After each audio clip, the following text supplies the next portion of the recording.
Hi guys, I am here with today's Bible reading.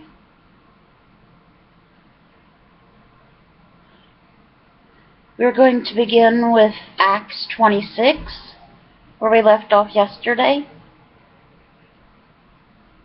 Agrippa said to Paul, "You're free to speak for yourself." Paul acknowledged King Agrippa and then began his defense. "King Agrippa, I think I'm fortunate today to stand in front of you and defend myself against every charge that the Jews brought against me. I say this since you are especially familiar with every custom and controversy in Judaism. So I asked you to listen patiently to me. All the Jews know how I lived the earliest days of my youth with my own people and in Jerusalem. They've known me for a long time and can testify, if they're willing, that I followed the strictest party of our religion. They know that I lived my life as a Pharisee. I'm on trial now because I expect God to keep the promise that He made to our ancestors. Our 12 tribes expect this promise to be kept as they worship with intense devotion day and night. Your Majesty, the Jews are making accusations against me because I expect God to keep His promise. Why do all of you refuse to believe that God can bring dead people back to life? I used to think that I had to do a lot of things to oppose the one named Jesus of Nazareth. That is what I did in Jerusalem. By the authority I received from the chief priests, I locked many Christians in prison. I voted to have them killed every time a vote was taken. I even went to each synagogue, punished believers, and forced them to curse the name of Jesus. In my furious rage against them, I hunted them down in cities outside Jerusalem. I was carrying out these activities when I went to the city of Damascus. I had the power and authority of the chief priests. Your Majesty, at noon, while I was traveling, I saw a light that was brighter than the sun. The light came from the sky and shined around me and those who were with me.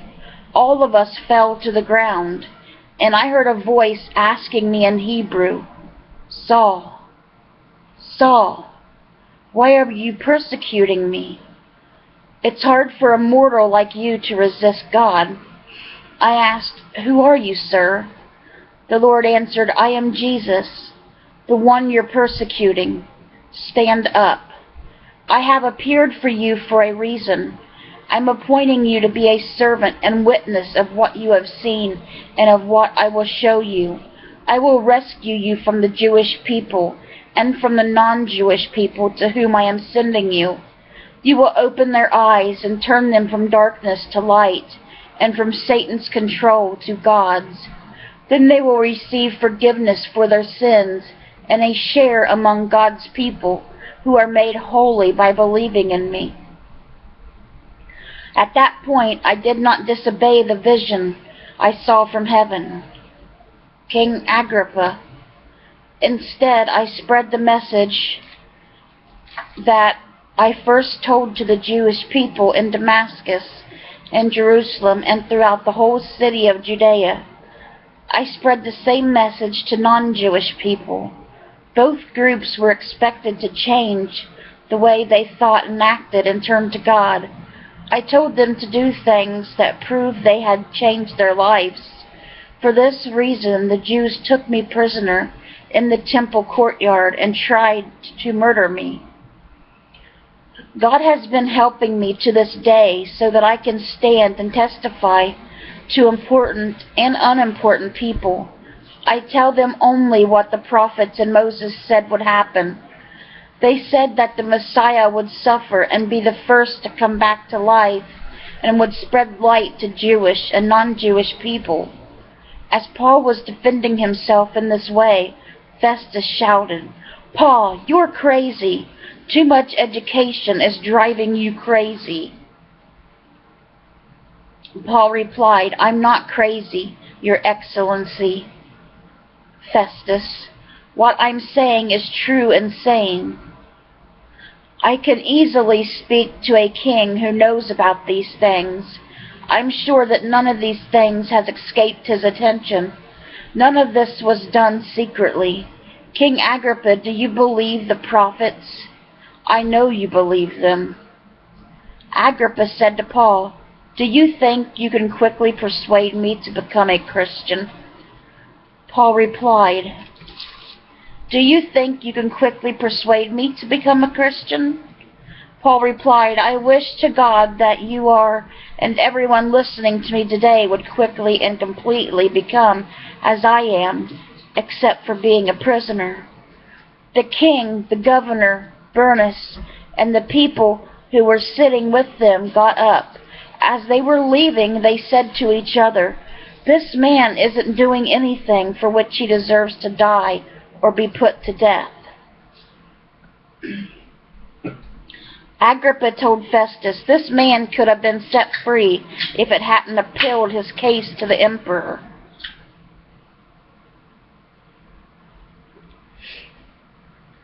And that's where we'll stop today with Acts 26.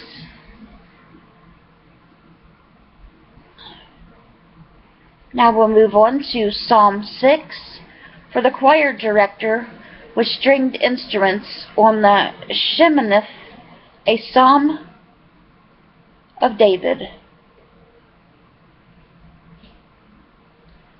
O Lord, do not punish me in your anger, or discipline me in your rage. Have pity on me, O Lord, because I am weak. Heal me, O Lord, because my bones shake with terror. My soul has been deeply shaken with terror. But you, O Lord, how long? Come back, O Lord, rescue me. Save me because of your mercy. In death, no one remembers you. In the grave, who praises you? I am worn out from my groaning. My eyes flood my bed every night. I soak my couch with tears. My eyes blur from grief. They fell because of my enemies.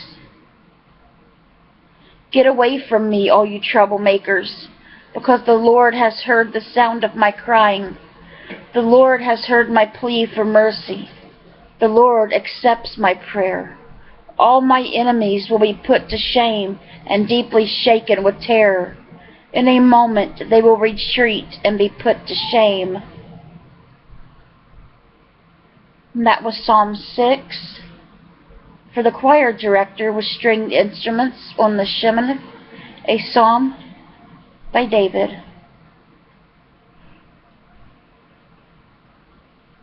And last for today is Proverbs 18, 20, and 21. A person's speaking ability provides for his stomach. His talking provides him a living. The tongue has the power of life and death, and those who love to talk will have to eat their own words.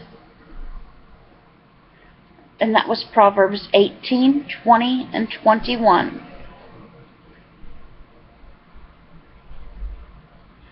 Okay, guys, that was today's Bible reading. I hope it touched your guys' hearts. I hope you guys are having a great week. Let's bring those souls to Jesus. And God willing, I'll see you tomorrow with another Bible reading. Bye, guys.